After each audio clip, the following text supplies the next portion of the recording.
Hello guys! So ngayon nga pala, magpapalinis si mama ng aircon. Wow! Mainit na kasi yan lumalabas sa aircon namin, kaya kailangan niya ng malinisan. Ayan na nga po, binuhat na po nila kuya para malinisan sa labas. Inayos na din po nila yung ibang gagamitin para sa paglilinis.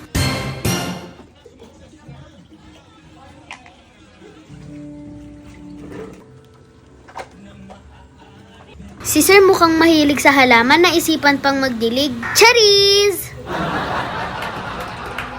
Ayan na nga, for the ayos na nga si Sir, para mapaliguan yung lagayan ng aircon namin. Nagsimula na nga si Sir sa paglilinis, kitang-kita nyo naman. Sa sobrang init, pati siya nagbasa na din. Sir, may shampoo po kami, baka gusto nyo na din po maligo. Malapit na nga po silang matapos, kaya po nag-water break muna po sila. So, ito na nga po yung resulta ng lilinisan nila. Maraming salamat sa panonood!